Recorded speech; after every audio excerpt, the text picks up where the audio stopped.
The Art Dealer Diaries are brought to you by Medicine Man Gallery, located for over 26 years in Tucson, Arizona, specializing in antique Native American art, early Western art, including the famed Maynard Dixon, as well as modern art. You can find everything online at medicinemangallery.com. There's over 6,000 objects to select from. Also, the Charles Bloom Murder Mystery Series, written by yours truly, me, Mark Sublette. There's 6 books in this series, and they follow the protagonist Charles Bloom through all the intrigue of the art world set in Santa Fe and the Navajo Nation. These can be found on Audible, eBooks, Amazon, and of course, the gallery at medicinemangallery.com. Had a great time with John Krena of Four Winds Galleries in Pittsburgh. Learned some interesting history. This is a guy who's been in the business for 40 years, dealt with some of the greatest potters and jewelers around, started working in a mill, a steel mill in West Virginia, which is where he was from. And in that early 70s, when the jewelry craze hit everywhere, John said, forget it, I'm not going to be a mill worker anymore. I'm going to open a gallery and I'm going to start selling jewelry. So we get to find out the history and how he made his way through this world, and in the meantime, handled some of the great silversmiths and furniture makers like George Nakashima. Very interesting, and I think this is one you're going to enjoy. So I got John Krena here from Pittsburg, Pennsylvania. I've known John for, a long time, 30 years, I'll say. Yes. Long enough to know, but you still have black hair. I don't know how you pulled that off. Lucky. He says lucky. Yeah, he is lucky. And he owns Four Winds Gallery in Pittsburgh. And John is one of these guys that is a mainstay in our business. I mean, especially for any really of the high-end great contemporary art, jewelry, and Nakashima furniture, which we're going to talk about too. But what I really want to know is, I don't know, because John lives in Pittsburgh and I live out in Arizona, I don't get to see him except at these shows. We talk business, we buy and sell each other art, but we never really had a chance to sit down and talk. And so I'm going to take this opportunity to do that. So John, welcome, and tell me, where'd you grow up? Pittsburgh, clearly. I grew up in Weirton, West Virginia, which is a steel mill town. Wow. I worked in the mills. You did? And I knew that wasn't going to be me, and I opened a tiny gallery in 1974. Just thought I'd give it a whirl. So you grew up in West Virginia. West Virginia. Mm-hmm. And so what did your folks do? What were they? My dad was a son of immigrants, and he worked in the steel mill from the 8th grade on. I was supposed to go in the mill. That's how things rolled at that time. When I decided to open an art gallery, he was aghast. Yeah. So where did he come from? Where he was an immigrant from where? Well, the family was from Czechoslovakia. Uh-huh. His parents were from Czechoslovakia. And so he was first generation. First generation. And your mom, what did she do? She was English, Scotch, Irish, and she was mom. She was a And how many kids and brothers and sisters? I'm it. You're it. So you're an only child. Yeah. That explains a lot right now. Yes, okay, it does. So, and you graduate high school from West Virginia. But when did you first start looking at art? Do you remember painting or being involved in the arts early on? I was exposed to art a little bit, but not really in that West Virginia. Yeah, there's probably no art museums at all, right? Yeah, I would go to Pittsburgh and go to the museum once in a while. But my first really interest in art was the Native American. My wife, Carol, and I started I was working in the mill, and we started taking vacations to the Southwest. Mm-hmm. And as you know, Carol still is very attractive, but she was a hottie when she was young. And I started buying her Indian jewelry. Nobody had it in the East, and people went crazy. And what years were these that you were buying? This is like 70 to 73. And when did you graduate from high school? 66. So you graduated, the Vietnam War is just starting to really kick. Right. And you went directly from high school to working in the mill. Working in the mill. And then how did you avoid the draft, or did you? I just my number never came up. I was very fortunate. You had a high pull. Yeah. And so it was you just... lucked out. You escaped. Mm-hmm. And so... And you graduated again in 1966. 66. I went to college at Kent State University in 67 and just partied, basically. And how long did you stay at Kent State? 1 year. 1 year? You know, I was really Did you have a major ever, or was it just partying? Yeah, it was partying was the major. And so you were there. You were gone before the shooting, and right. Yeah. And I had a partial scholarship for wrestling, and I was already having too much fun by the time wrestling season rolled around. So you were gone. Yeah. And did you meet your wife there? Or no? I met my wife. Carol was 17 when we met. She lived in Pittsburgh, so that's how I ended up in Pittsburgh. And she's like, you're like 18 and she's 17. No, I'm like a little older, huh? 23 and she's 17. So it was almost criminal at that time. Now it doesn't seem like a spread. Yeah, and so you guys got married right away, and she moved back to the Mills? Or she moved down there, and then What did she think of that?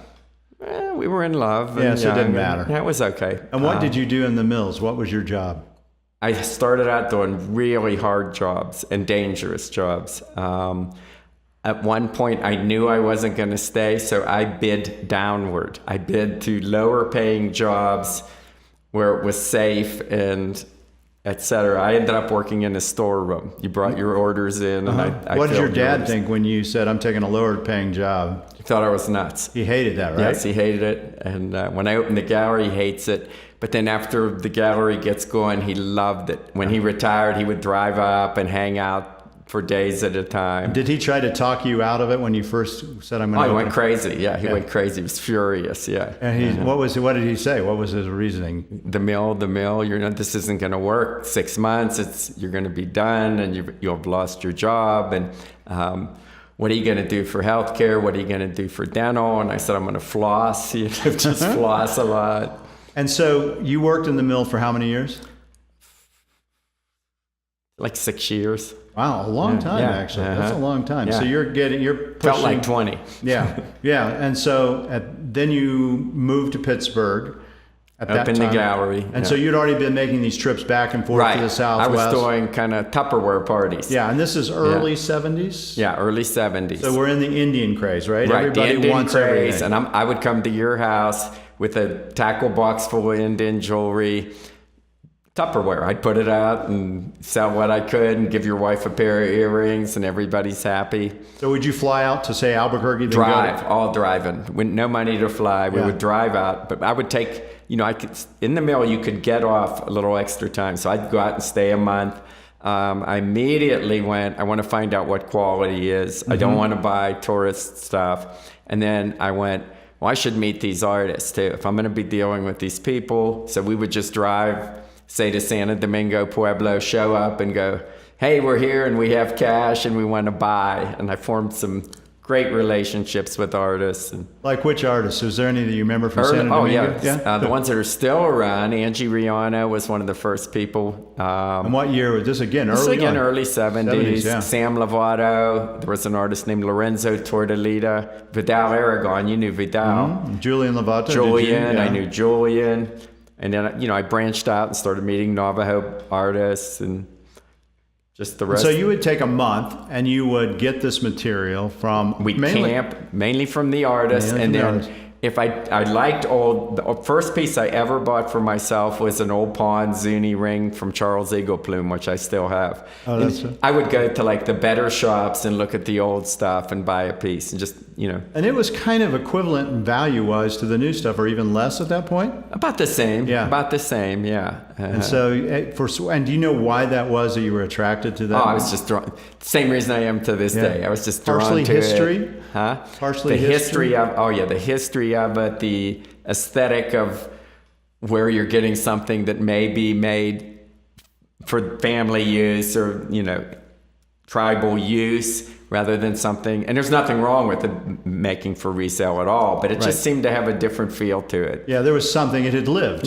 maybe. Yeah, it had lived, someone had touched it, someone had worn it. Yeah, my wedding ring is from, 1900 Navajo ring, and it's been worn by who knows how many people. It was collected in the 30s, on the reservation. And so I preferred having that because it has, it has a life. There's a life there, and I want to be part of that life. Yeah. So you were engrossed right off the bat. And how did you sell the material? Because it's easy enough to buy, but you still got to... So we did Tupperware, we did flea markets. The earliest... Were those back in Pittsburgh? Back in Pittsburgh. So we would set up a flea. back. Yeah, we would do fleas and, But I was obsessed and I went, I'm going to try a gallery. I went to the what would be the hippest street in Pittsburgh since the 50s. It still is to this day. It's called that's Walnut still where Street. your place still is? where we are. And you ultimately bought the building? No, or if I bought the building, oh my, no. Yeah, I just that would have been your best investment. I paid tons of rent forever, and now I wouldn't buy the building because I'm too old. Yeah. You know. But you've been in that space for 40 years. I've been on the street for 44 years. I moved once in 6 years. I was there in the original spot 6 years. I've been from 1980 on in the same space I'm in now. Yeah, so they can find you. They find me, yeah. And we get people from all over the country coming in, and even pre-internet, we had people traveling in from New York and DC, that had heard about us. And you'd be advertising in Native American magazine. Yeah, American Indian Art magazine. Mm-hmm. And so how did you come up with the name Four Winds Gallery? Well, we allowed to be real candid on here? Yeah, that's all we want is So candid. Jody, that works for me to this day, his wife, my wife and I, burn one, sit on the floor, start writing down names, so you have a little them in doobie a pile. and you're writing down and we things. write down names, and we just keep looking through the names, and we went, Four Winds, it sounds good. And I thought that it gave me flexibility. Should we not want to stay strictly Native American, Four Winds is kind of generic enough. Yeah, it's all encompassing. You could, And you never wanted to put John Krena's Four Winds, though it's kind of synonymous, quite frankly. Yeah. At this point. Yeah. That's just not me. It's just Everybody knows who you are. Yeah. And so you opened this. What's the date that you actually opened? October, I think 15th, 1974. In 1974. Yeah. And was it primarily jewelry at that point? You hadn't gotten into Pueblo pottery? No, we had, but it was kind of lower end. The artwork, we had small pots, kind of more touristy One pots. every 2 feet. Yeah, and we had sand paintings and some Navajo weavings, but not the kind of weavings I'm drawn to today. And so you opened the gallery. And it was Four Winds Trading Post originally. And then once we when did it really change? started going high end, I believe it was in like the mid 80s, we changed it to Four Winds Gallery. Was there a time frame when you kind of said, we're a different gallery? You start in 74. Was there a time, like when you changed the name from Trading Post? Yeah, I would say probably it took about 10 years when we started actually making money. And I think people don't realize that. It does take 10 years, I think, in not just Native American art, but I think in any art world. And the reason I'm convinced personally it does is because people won't trust you until you've been around 10 years. Yeah. Because they're afraid that, if they give you artwork to sell or whatever, you're going to go away. Or you're just going to sell something, you really don't know what you're doing, you don't have expertise, and they're afraid. And I found it took 10 years before. Or they made a mistake. Yeah. I like this stuff and I bought it and look, he's gone already. And now, So they're very, I think if people are going to open galleries, want to go in the art world, you got to expect 10 years before you really have the reputation to do it. I used 3. If I couldn't make it in 3 years, I said, I'm going to go back to being a physician. And it took 3 years. Yeah. And it made it. At the beginning, it's. I think you were fortunate in the fact you came at that time when there was this huge interest. There was interest in Native art in the early 70s. You couldn't, I mean, I bet that. What did you think when you just could sell all the jewelry almost every time, right? I was elated. Yeah. And we had the capacity when you're younger. If we had to work 7 days a week and we had to stay there 12 hours or whatever, it just didn't really matter. And there's no money for payroll. We would go in the drawer and get some money and buy some food to last another week. And I'd say it took 3 years before this is going to work. We're not going to go under. And your dad, at what point did he go, okay, kid, you're all right?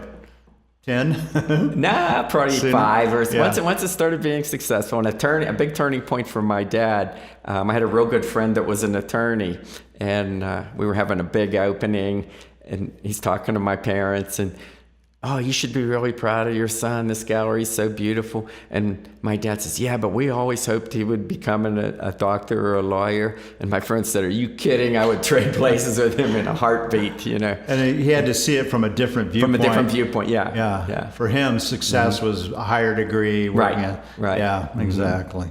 And I had the similar experience. My parents So, I'm a doctor and I'd say I'm going to open an art gallery. Yeah. They're like, well, don't get rid of your license, kid. Yeah. It may or may not work out, but give it a shot, go for it. Yeah. And so your gallery progresses. You're probably at this point maybe the only gallery of that type or one of the few on the East Coast, right? Yeah, and I would say, not to step on anybody's toes, but pretty much there aren't too many galleries in the Eastern United States that do real high-end at this time. Yeah.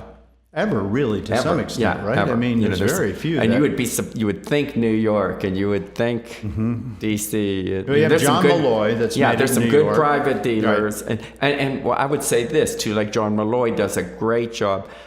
I think we're unique in that we carry historic material and contemporary material, and we specialize in jewelry, but we also specialize in ceramics. We're kind of more inclusive. Right. And that's one of the things you've done, and I applaud you, and I follow that same line to some extent, is that you have lots of historic material, but you also have lots of artists that you represent and show their work. And who are the longest jewelry silversmiths that you've had that you continue to show their work? Well, some of them have passed away, like Julian Lovato, I start with at the beginning. Yeah, Vidal Aragon, I start with at the beginning. The longest now was probably Mike Bird Romero. Mike Bird, I knew Mike Bird before he made jewelry. His late wife, Allison, worked for Ray Dewey. And I met Allison at Ray Dewey's, and Carol and I would go out with Mike and Allison. He was an appliance salesman at Sears. Wow. And he loses his job at Sears and starts tinkering with jewelry, and I started buying it right away. You could just see that there was something there. And I go way back with Marquis Platero, pretty much to the beginning of his career. How about Lolema?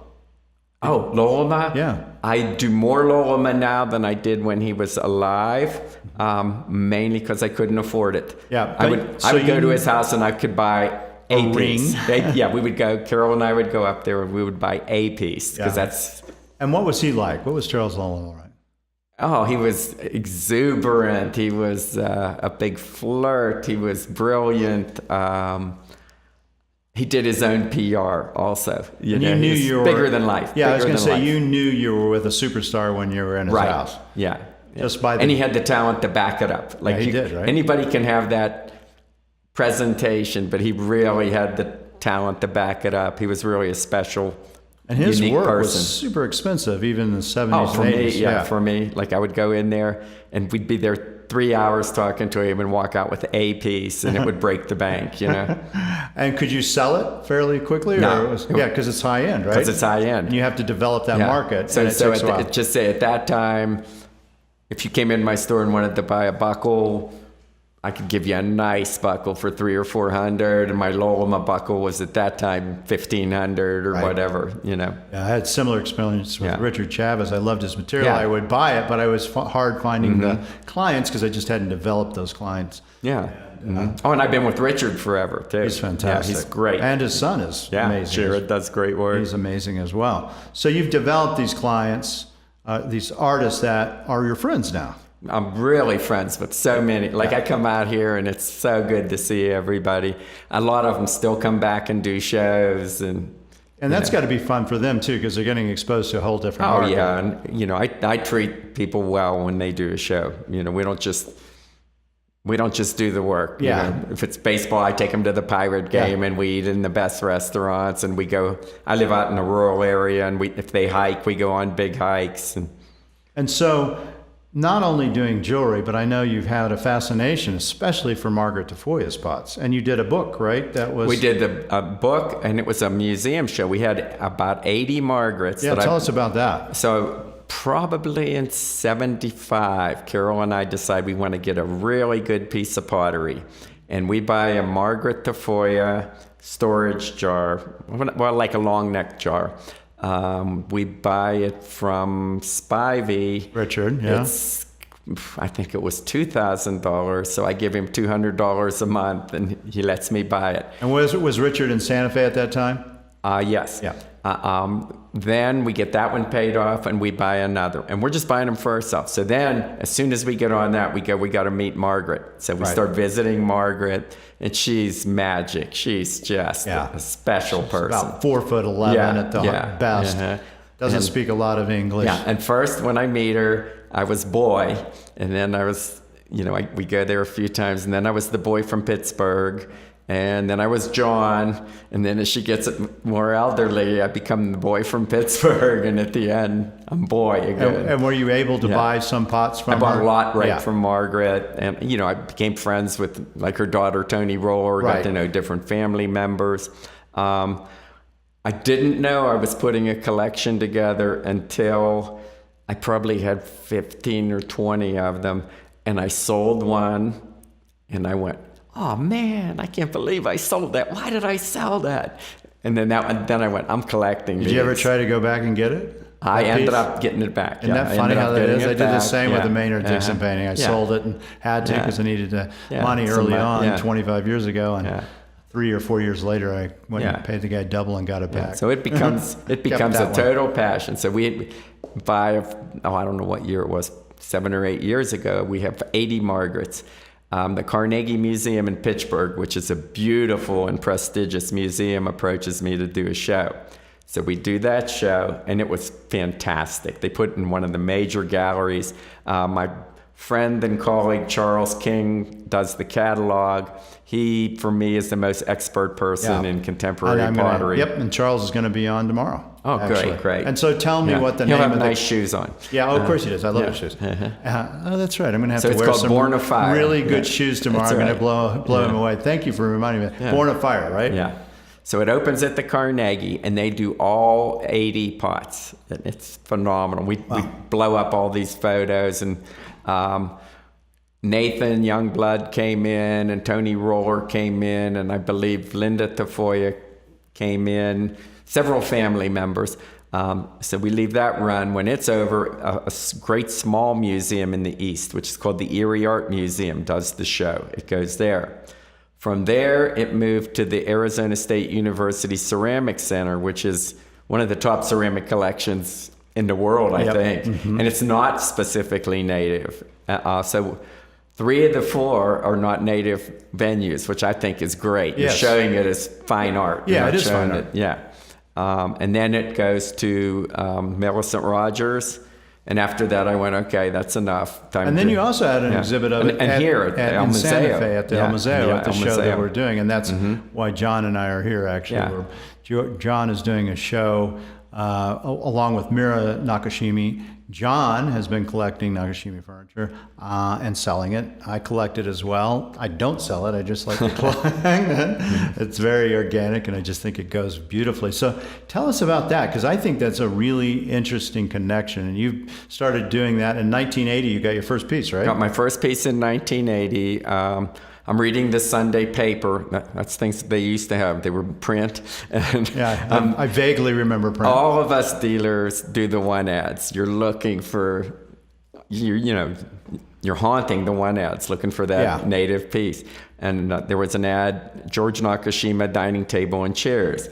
And I knew what his work was. I was a little familiar, but had never really been exposed to it. I decide to go look at it. I buy a dining table and 6 chairs for $5,000, which at the time, a lot of money in 1980 oh man, for that. I'm choking. I can't believe I did this. It's now, 30 some years later, and 3 dining room tables later, and my house is filled with Nakashima. It's easy to live with, isn't it? Oh, it's great to live with. And it's so complementary with the native art. You put a Pueblo pot on a piece of Nakashima furniture, it's going on. It's beautiful. He's, for those who might not know who he is, he was a great modernist furniture maker who was interned actually in Idaho at one of the internment camps back during World War II, and he was building the huts that people were living in. And it was quite clear that he had a talent for this. In fact, again, he had trained at MIT, if you can imagine. And he ends up getting a piece of property, I think it was offered to him for free at New Hope, Pennsylvania, right? Which is where you are. So he moves out there, and so there must be, I mean, that must be one of the best places for that type of furniture anywhere, right? They say that the most Nakashima furniture would be that's in the Philadelphia area. So obviously that's the most. New York second, Pittsburgh third. One of the main reasons there's so much in Pittsburgh was one man, his name was Paul Plannert, and he was the go-to designer. Commercial, residential, the universities. He was great friends with George. So if you hired Paul Plannert, which is who everyone hired, part of the deal was you took a ride up to New Hope and you bought some Nakashima furniture. So which has been really great for me. I've managed to find a lot of pieces. I would think, yeah. Several of the pieces, in fact, in this exhibition just came out of a home in Pittsburgh. They were purchased right from George. They've never been on the market. And there's something special about that when you're the... And in this show that you provided a lot of the furniture, all George Nakashima furniture. Mira, who is the daughter, who is also extremely talented craftsman, is going to be here as well. And she's brought her furniture, and her stuff is great too. I can't say enough about Mira. She grew up at her father's side. She has the absolute gift that he had.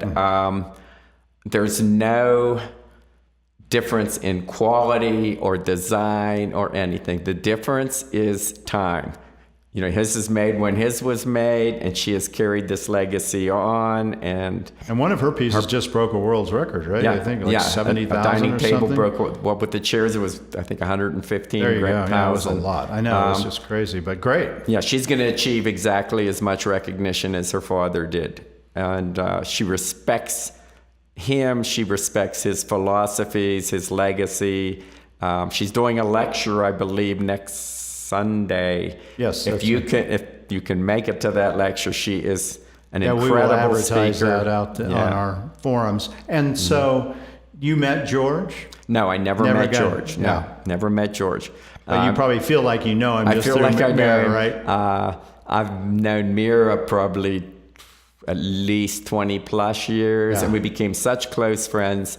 When I go visit, we stay in Mira's guest house, which is totally designed and built by George. Everything's built in. I've seen a documentary of that, actually. And it's everything in it's Everything his. in it's George. Everything built in. The bed's George, and you're sleeping in this cool little place. That has to be an interesting feeling. Yeah, it's magic. You know, to have that history, and you just know he was there, and all his tools are there, and she's following in his footsteps. And Mira's husband, John, works the chair shop, and he worked for George also, and then he spends the rest of his life with Mira, and he's a pretty amazing fella too, and he'll be here. Oh, that's also. fantastic. So you've got, and what other areas that we might not know you for that you do? Because you do paintings too. I know you like Fritz Scholder. I like Fritz Scholder.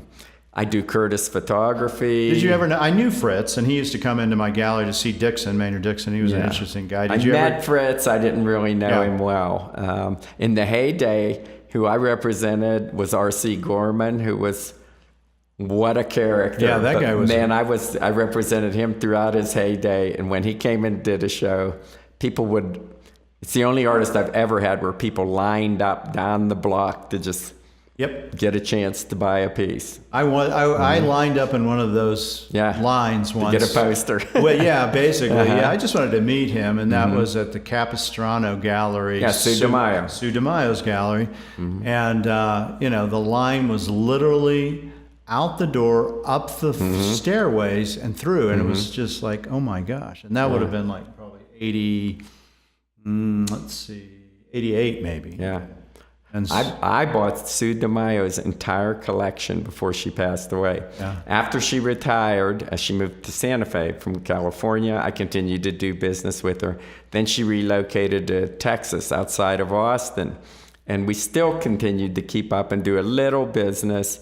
And then about a year before she passed away, she called me and she said, if you're interested, I'd like to sell you my collection. Yeah. I'm on the next plane. Yeah, I bet you are. I get out there, and you knew Sue. She was, you know how she was. And she goes, you know why I'm dealing with you? And I said, I don't know. We're friends. We got along. She goes, yeah, and you're the only one who doesn't think I'm old, doesn't think I'm stupid just because I'm old. And I actually had to get a moving van and move. It was painting, sculptures. Yeah, she had a great place. Oh, and I think all I'm going to buy is paintings and sculptures. And she says, well, you ready to look at jewelry? I'm like, sure. I'm expecting, 10 pieces, because she was friends with Lolema. We go in the dining room. There's a sheet over the table. She pulls the sheet off. There must be 400 pieces of jewelry, including a lot of pieces from the C.G. Wallace auction. That was a famous pieces. Auction in the 70s. Right, Yep. yeah. Great Zuni material. And clear down to like the lowest end earring she had left over from her shop. And she goes, you have to buy it all. So I did. And it probably didn't take long for it to find new homes. Yeah, either. yeah. That was a great click. That was a great place to go visit. I was in L.A. And in Tustin and working as a physician. I was in the military. So I was stationed there for 4 years with the Marines, working as a naval physician with the Marines. And I would go, when I could, to Sue's place and shop, and Indian Territory and shop. And I was still collecting. I was buying and selling just a little bit, but to see all that material. And then, of course, you end up with it 20 years later. Yeah.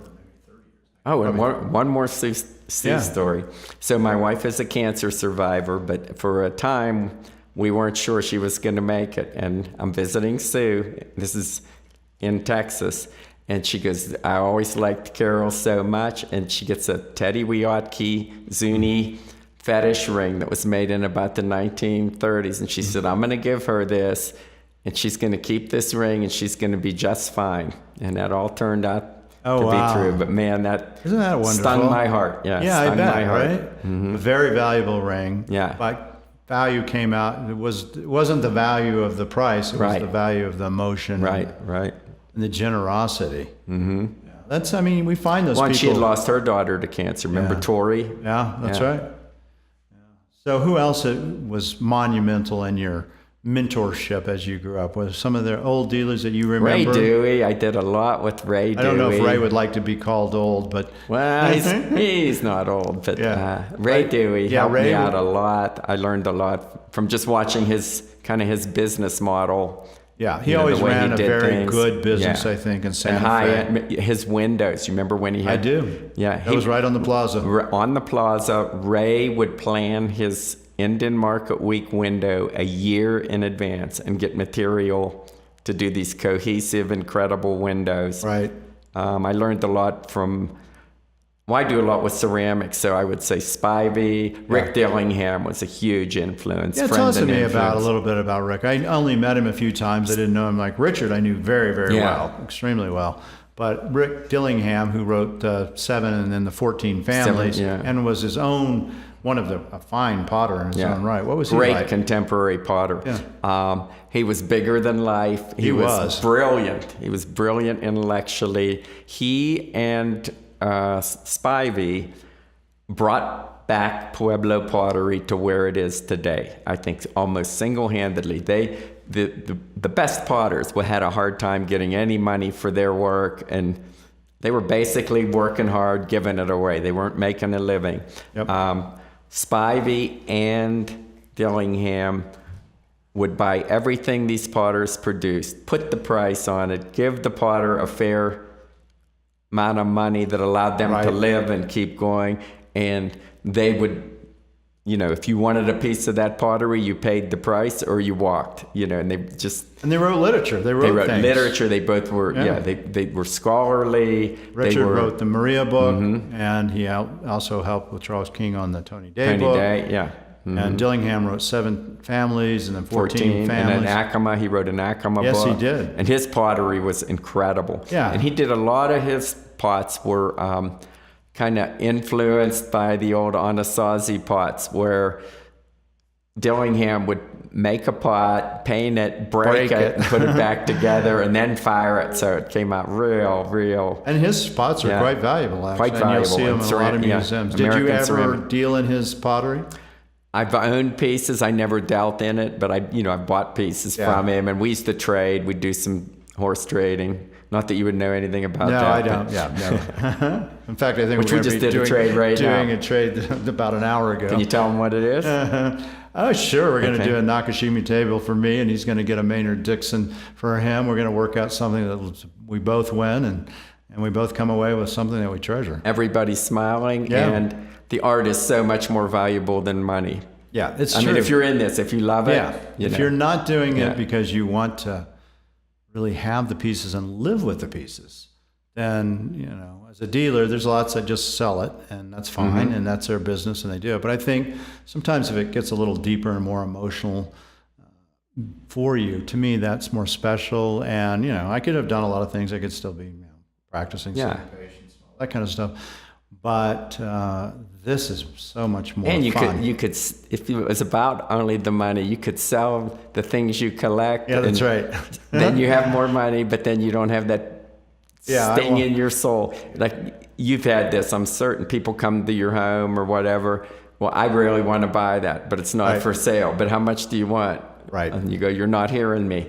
I vet these people so they don't. So they don't. Yeah, but every once in a while. I tell them, I actually do. I vet people and say, listen, nothing's for sale. This is my private stuff. It may seem like it is, but it isn't. This is what I live with. I love it. And it's, you're talking about things that have meaning to me, not just a monetary meaning. And so enjoy, but don't ask me how much it is. Yeah. And we're only curators of this stuff anyhow. Because it's, after we're gone, it goes on, and hopefully... Ask my kids. They'll be able to tell you what the value is.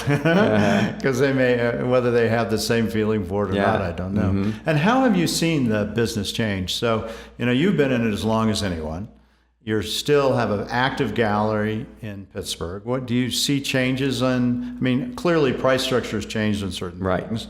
But how is your business? I feel, everybody had a rough few years, but the entire economy of the United States. 2008, 2009. Yeah, everybody hurt. Right now, I feel really strong. I have good younger employees who are internet savvy. I think we have a really great website. We're getting younger buyers. It seemed like for a while you couldn't get a younger buyer. It was kind of people my age. Now we're seeing a lot more young people become interested. And a lot of that, would you say, is jewelry? Because that's kind of the thing we see that people do. A lot of it's jewelry, but then you get them in there and they're buying jewelry, and you start talking about the art. And I don't expect a young person to buy some, for shoulder painting or something, but I try to carry things by younger artists, and so we carry. So you're seeing people start to have interest. And do you have kids too that are going to? I have one son. He has no interest. Yeah. So, and that's that. Yeah. Yeah. So it'll probably, when you go, the gallery will go maybe. No, I'm hoping not. What I really see is a couple of my employees now seem really passionate about it, and I would try to come up with a way to keep it going. Yeah. Well, that's wonderful. And again, if you're going, and not to be cavalier, but if it's not all about money, there are ways that you can do that. That's right. So it keeps going on. Yeah. I would hate to see it close. Yeah. Well, it shouldn't. I mean, it's been, again, a mainstay for 40 years. Yeah. I'm going on 30, which is hard to imagine. Doesn't seem that's possible. And I don't see any retirement in my future. But I'm having a lot of fun doing these podcasts, I must admit. I actually entertained, someone approached me and wanted to buy the gallery, and I'm going, wow, I'm 70 years old, The closer I got to actually going forward, I called the person and I told her, I said, you know what? She says, I've been expecting this call. She said, you can't do this. No, I mean, I think most of the people that I've met in my career who do this, they don't retire. They just keep going until they can't do it anymore, and physically there becomes a time. Yeah. You and I are clearly not at that point. You just flew in today and you were willing to come do this on the spur of the moment, which tells me you're still excited about talking about art and just getting the word out of who we are and what we do. And so tell me what else. What's the future for John Krena? Keep doing this as long as I can. You have any cool shows coming up besides the Nakashima show? My next show is Jennifer Curtis, who's a really good Navajo silversmith. She's the daughter of Thomas Curtis, who passed away maybe 3 or 4 years, it might even be more, might be 5 years ago. Thomas was one of the best Navajo smiths of our time, and he was a really good friend. I met him in the 70s, and we had a long, great relationship, and now his daughter's she has his tools, she learned from him. Nice. And she's really... So you're going second generation Second now. generation, yeah. Uh-huh. That's when we know we're getting like you old. said, Jared Chavez. No, Jared's amazing. Yeah. I knew him when he was not Jared, actually. Sippy, so that's third generation. I knew Joe Quintana. I used to go visit Joe. Yeah, what was he like? He's a fantastic silversmith. Joe. I love Joe. He was a real character. He, what I always remember, he had Dachshund dogs, and he was like one of those people that doted on his dogs. So you'd go in, and the dogs would have little turquoise collars on. Joe he made Quintana, him little jewelry, right? Joe Quintana. Then I carried Sippy's, his son. And now Sippy's son, Waddy, Joe's grandson, is doing really nice contemporary work, and I'm representing him. Yeah, they're wonderful silversmiths from Cochise. Yeah, I get the material periodically. Especially Joe. I love his stuff when you can find it. But again, it's hard to find now as well. And have you found that the jewelry market is still strong? I mean, it is for really me, strong. Right? Yeah. It's really strong. Yeah. That's the strongest of what we do. I agree. I think so, too. Well, and we covered some ground. We did. Right? So we're going to go finish a trade up, right? Let's go see do if we it. can. Let's go do it. See if you can pick out the right thing that you want. I already picked out what you want. What I want to take home with me. I want that big oil painting, so that's even. I like that. Well, we can talk, but that's, I think, about 4 of your pieces. You may not want to do that trade off the bat. So John, and I have always said Krena, but it's really Krena. And Four Winds Gallery was here today. He was kind enough to come and speak, and thank you. All right. Yeah, it's nice knowing you, John. Yeah, nice knowing you. A lot of years. And we always, speaking of going on, we always see each other at the gym every year. We do. Yeah, in fact, I'm going to work out tonight. Yeah, I don't ever miss a day. And that's why we'll make it to 80. That's right. Knock on wood. Thank you. Okay. All right, Mark. It's another Art Dealer Diaries with John Krena. Thank you. Thank you.